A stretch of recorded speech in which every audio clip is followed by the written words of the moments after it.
Hey folks, welcome to this series of E-Charcha, and today we have with us Miss Nutan Navgare, who is a part of this discussion today, this evening. So we are going to have some interesting discussions and a great takeaway for you all. So Nutan has been a senior HR professional. She's been in the industry for more than 19 years and has very rich experience in the human resource department, where she's worked with top companies like ICICI Lombard, Bristol Myers Squibb, and she's head the talent management functions for these companies. She is also an ICF certified international coach, and she's a certified assessor from Aeon Heaven. Nutan, welcome so much to this episode of E-Charcha. Thank you so much for your time. I would request you to please tell us something more about yourself. Thank you so much for the introduction that you gave, and thanks for inviting me over. I'm very glad and happy to be here with you. So, a brief introduction about myself. The professional journey you have very rightly captured. I've been almost around 2 decades of experience and work experience now in HR, and the last stint had been leading the talent management team with ICICI Lombard. I've handled a lot of HR business partnering roles in my career, and I was fortunate enough to work with organizations who gave me the opportunity to work in the expertise kind of role into talent management, compensation, reward recognition, etc. So that really gave and molded my career in such a way that I got to work and contribute by way of business input. At the same time, even got to learn and contribute by way of center of excellence. That has been my journey so far in the corporate world. As far as what am I doing now, I am right now working as an independent consultant. I work as a retainer for one of the SMEs in Mumbai. I also partner with Leadernomics for learning and development initiatives for organizations, and I'm a certified coach wherein I do my coaching practice and I work with different consultants in the talent assessment and development space. So that's what I've been doing for the past 1 year. I have been working from home for the past 1 year now. So post COVID, it wasn't so difficult for me to change because I had learned the trade to work from home for the past 1 year. So I guess I'd honed my skills enough for remote working, and it really came handy now. So that's about Great. me. Born and brought up in Mumbai, worked in Mumbai. My family is here in Mumbai. I love to read. I love to exercise. I like to meet new people, and of course, I like to certify myself, learn every day, so that I kept myself abreast of what is happening around in India. So that's about me. Thank you for sharing this. Once again, welcome to the Millennial Career Forum.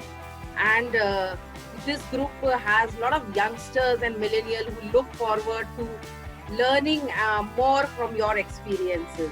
Sure. So, Nutan, tell us something more about why you chose HR as a career, and what was which company you started your career, and how your career kick started. Okay, so Rachna, is my move to select HR as a professional was a very, very what do you say, a stepwise route. Like I had this background wherein my father has worked into industrial relations. So I was much prone towards the labor laws or industrial relations because I've heard my father talking and doing the work around that. Having said that, when I did my graduation, most of my friends were into this MBA thing. So I thought, yeah, why not? So I did correspondence courses in personal management and labor laws for 2 years, and it's then that I thought that yes, HR is something wherein I can prosper, wherein I can learn, and I think I can do good for myself over there. And that's how I decided that yes, let me give exams for MBAs, and yeah. I did my master's from Maharashtra Institute of Labor Studies, which is a government affiliated institute which teaches 2 years thorough HR, including personal, industrial relations, human resources, everything. So that's how I came into HR. So it was a much planned journey. Okay, and you started your career with which company? I started my career with a small organization which is into Ayurvedic medicine, which is iShakti Ayurved Private Limited. They have their centers across Mumbai, of course, across India as well, and they have their presence across the globe. So what they do and what they believe in doing is treating human beings by way of the Ayurveda way of doing things, the medicine, the Panchkarma treatment, the Ayurvedic way of living, eating food, the entire way and approach of living your life, the Ayurvedic way. So that's where I began my career from. I was responsible for setting up their HR team, and I was reporting in directly to the CEO. So then, I got exposure to how they want to shape the business, and what is the way they want to really want HR to partner with them. So that's the exposure that I began with. Okay. So this is something a little out of context, but since you mentioned you started with a small company, a startup, and nowadays this is a general apprehension where youngsters are little skeptical with starting their careers with startups. So how was your experience, and uh, how was your experience with this small startup, and what were the learnings? Yeah. What was something different you found working with a startup, and then you've of course worked with a lot of MNCs also. So how was it different? So it's very different. What you get to learn in a startup is like you have to do everything by your own. You have to learn by your own. So what had happened when I had passed out in 97, 99, it was the first time recession had struck. Okay, and there were very few jobs available at that point of time. The campus recruitment itself, could manage the 10% of student population. So this really made us think as to what can we do. And it was important then, that to take up the first best opportunity that comes your way. And I guess we were very naive at that point of time. Let me be very honest with you, Rachna. As in, there wasn't any glitches about MNC, non-MNC, a startup, no startup. It was like, okay, something's coming my way. And I thought it was very challenging at that moment, like 20 years back, joining a concept which was so, Ayurveda is known to India, okay? Having said that, do I really want to live my life the Ayurveda way? Like, do I want to substitute my, allopathic medicines with Ayurvedic medicines? Do I really want to dwell down that what am I eating is very right for me? Yes, should I really switch to what Ayurveda suggests as a way of life, by way of eating, by way of treatment, by way of medicine? I really thought that was a very new and happening concept, And at that point of time, since, I was really young then, so I was like, okay, great, let me see, this is very challenging. So I just followed a path which everybody has walked through, going to a set organization. Everything is set, nice, cozy, hunky-dory, and then you just go and learn your way. This was very different. Like, at the beginning of your career, when you get to work with the CEO, I think your tone is set. You learn to influence your stakeholders much earlier in your life. What I would have gone later in my career with MNCs and bigger organizations, I think my foundation got very strong then. Like influencing stakeholder, I think I picked up for my first. And if you see right now, when you trend your path, when you want to become a leader of an organization, even if it means an HR leadership, influencing stakeholders is a very, very important skill which anybody should have. Yeah. So I guess the opportunity to start from the scratch, doing things on your own, grappling things, understanding business, contributing, was all fun at that time. Yeah, so with a startup, you get to do a lot of multitasking and yes, right. Get an exposure to work with different departments. So the learning is immense for sure. Right. My next question to you is that having spent more than 19 years as an HR in the talent management function, according to you, what are the most sought after skills a recruiter looks for in a prospective candidate? So, Rachna, this can't really have a blanket answer. However, I'll try to answer it to my best. It depends on what role you apply for and what rung of the organization you're applying for. And how do I answer this? Like, for example, I apply for a role of a coder. Okay, say I am fairly 1 or 2 years of experience into coding or any individual contributor kind of role. So there are two things which are important for any hiring for a recruiter. One is what are the functional skill a candidate gets to the table, and what is the attitude and the knowledge that the person gets to the table. Okay, so now as a coder, really do I have experience? That would matter a lot at the beginning stage of the career. The functional skills matter the most at the beginning of your career. As you grow higher, like if I am hired as a team leader, then the functional skills definitely come little less. You know what you need to know then to how to manage my team members, how to manage the performance, how to upskill them, how to handle stakeholders above and my team. So that's something which plays a very important role. So it has to be a fair balance between the functional skills and the soft skills. So that's my say. You know, when a recruiter hires, he will first determine as to what level am I hiring and what should get more weightage. Attitude plays a very important role at any juncture of your life. You know, at any point in time, for whatever role you apply, that matters the most. And I suppose your attitude has to be one important attitude which you need to have throughout your life is the learning attitude. If you say that I know it all, I've been there, I've done that, it doesn't really help. You always have to say that, yes, I'm a lifelong learner and I wish to learn from everyone. So you would say that there has to be a good balance of attitude as well as skill. And how about mindset? So attitude really defines your mindset. You know, do I have an attitude of lifelong learning? It will determine my mindset to keep learning. Do I have the attitude to really, see to it that I don't get frustrated into situations that come my way? Because at the end of the day, it's difficult for each one of us in some way or the other. Do I have the attitude hence to say that fine, it was just one of the days, let me just wake up, pick up my strengths and move ahead? It really builds my mindset to have resilience and move ahead in life. So perseverance, resilience, these are the things which are built up by attitude, which will ultimately decide your life. Absolutely, well said. So if you look at the millennials today, they're all full of energy, a lot of creative ideas, innovative ideas, out of the box thinking. Now, how can they channelize this energy towards their own developments, towards self-development? So Rachna, these are two-way approaches. You need to think about it. One is as an individual, what millennials are doing.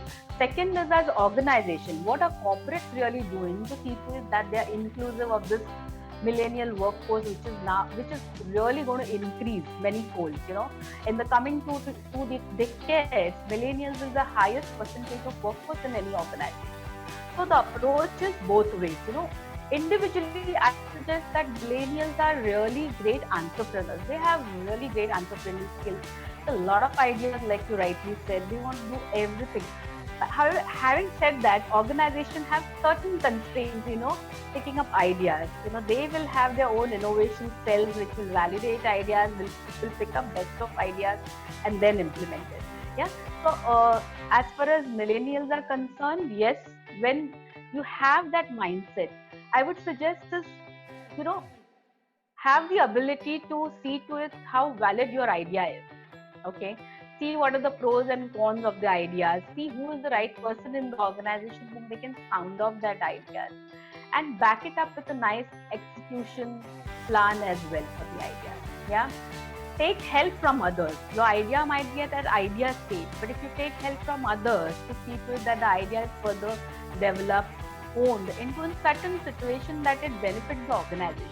At the end of the day, if the organization feels that yes, an idea given by an XYZ is really going to make a difference in my organization, to my customers, to my end customers, and to my stakeholders, who would not want an idea in an organization?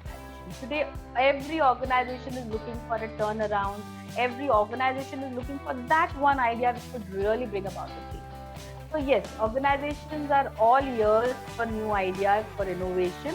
It's just that millennials need to have the ability to really present their ideas in the right form, to join hands with people who can really get this ideas move ahead and have the patience that yes, the idea will see the light of day. Often that patience is missing, and that's where they make a lot of jump in the careers, job switches also. What is your opinion about it? So I don't think anything right or wrong about it. To each its own. You see, you also have to realize that what is important for me at this point of time in my life. Okay, like when I moved to this path of being on my own, what was important to me? I think what was important for me to take a step back. Being there in corporate, for me it was like maybe joining another corporate and doing the same thing which I would have done in my earlier organization. For me, it was important to take a step back, retrospect, and see what can I do differently. Can I move out of my comfort zone? Can I challenge my own self, and do something different than what I have done so far? If that what your objective is, then maybe moving a job is still makes sense. So, what is important at your, which which area are you right now in your frame of mind in your life? If money important, is growth important, if the titles important, is learning important, all of that really decides when to move, how many times to move. As far as corporates are concerned, Rachana, I think they have accepted the fact that if millennials are going to be my maximum percentage of workforce, I might as well accept the fact that yes, they'll be here for 2 years less and move on. From a fresher's perspective, Nutan, what do you think? How long they should stick to their first job, so that they have a strong learning and a base to move ahead in their career? Right. So I guess in your first jobs, the first thing that should matter to anybody is how much and what am I getting to learn. Yeah. And how much of this learning can be transferred maybe to another job in the same organization or to a different job in a different organization. The moment you reach a stage where you feel that yes, now this learning can be transferred to a newer job, to a higher level, that's where you should think whether being in an organization helps to me or moving out of the organization helps to me. Now, how fast can you learn? I think it's an individual tenure and what do you say, a tenacity, and how much fast you learn, what do you want to learn, how much do you want to learn. It's all individualistic, Rachna. It's very difficult to answer this question that how long should I stay.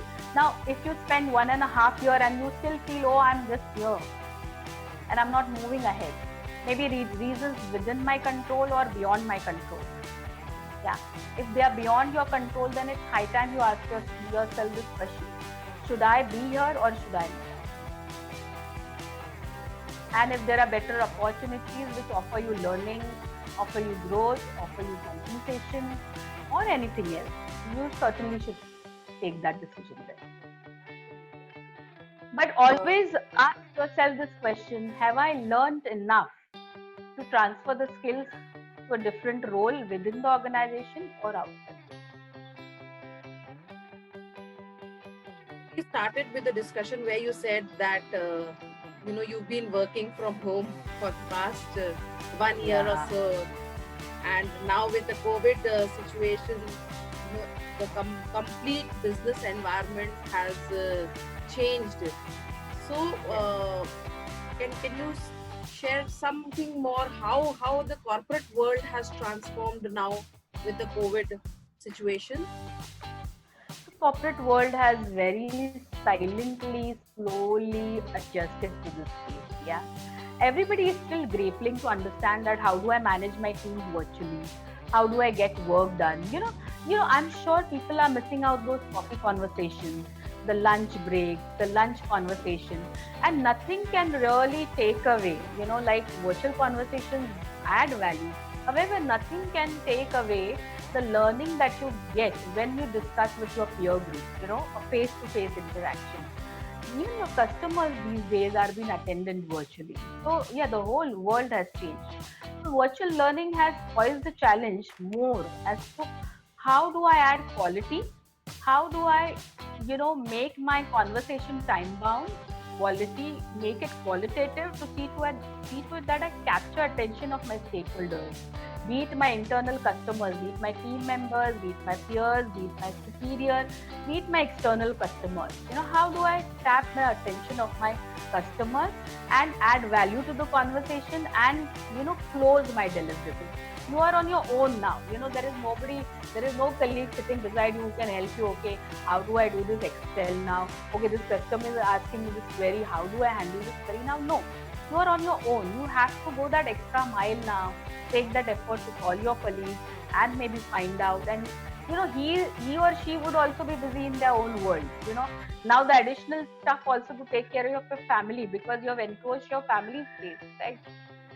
Your home is your family space, and you have encroached them. There are children whose online schools are going on. There are parents who are catering to both the needs. So a lot of challenges around that. Everybody's space is difficult now to adjust. So in that, how do I manage my time? How do I add quality to the discussions and conversations that I have so that I get the desired outcome? Yeah, and what are the few learnings which I can do on my own to see to it that my upskilling happens, so that I can bring about a turnaround in a very short amount of time. Yeah, be cognizant of your own strengths. What are my strengths? What are my areas of improvement? And within this realm of my strengths and areas of improvement, what is the best that I can contribute in the given situation? So that I feel is something very important. From the millennials' perspective, now with this complete, change in the business environment, a new dynamic way of working coming up, what do you think are the new skills that these millennials should acquire now to acquaint themselves to these changes? So as I said, your attitude plays a very important role. So if you have a learning attitude, which most of the millennials have, it's going to be really very easy for them. How fast do I learn?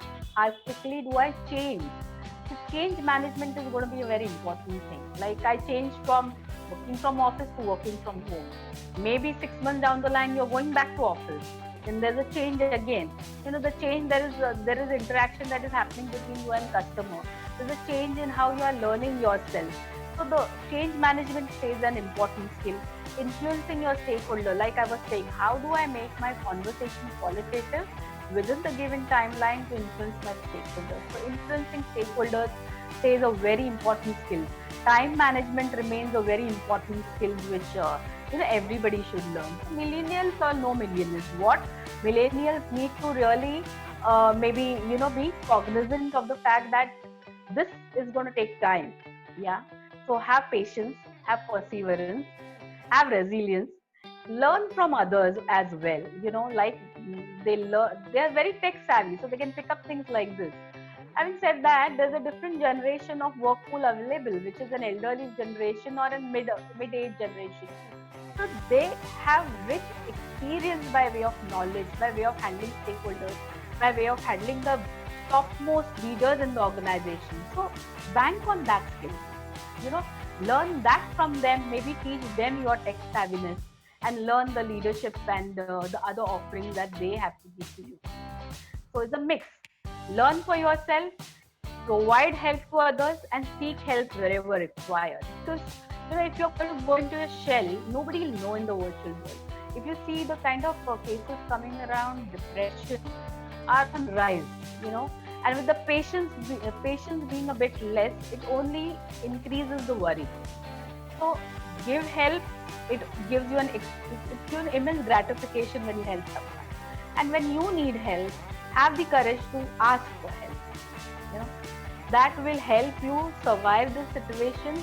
That will also help you honing your change management skill and trading the learning skills from the other generation and also learning from them. That's my bit for the millennials. Great. So coming to my last question, before we wind up. So what if you had to give some advice to these millennials, where a lot of them often feel that they are struggling to get their dream job, because the jobs that they have, they're not happy, they end up getting frustrated. So, what would that suggestion or advice? So one thing is that dream jobs are always in dreams, okay? Reality is a different ballgame altogether. Having said that, reality is equally beautiful. Okay, corporate world is beautiful. There are two good, important thing for millennials or otherwise is to make friends in the organization. Have mentors right early in your organization. Mentors are someone who have achieved something in their life within the organization. Pick up few good mentors. Have your what do you say, monthly conversations with them, bi-weekly conversations with them. Ask them what is relevant, what can I do differently, what can I learn. I've got stuck in my project right now, I've got stuck in my relationship with my subordinate superior right now. How do I handle this?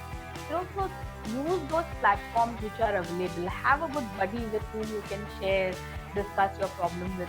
Check what are the new things which are happening in the market and leverage your own. This is a time where you can build a new skill. Use this time for that. Read, build up a new hobby for yourself. Yeah.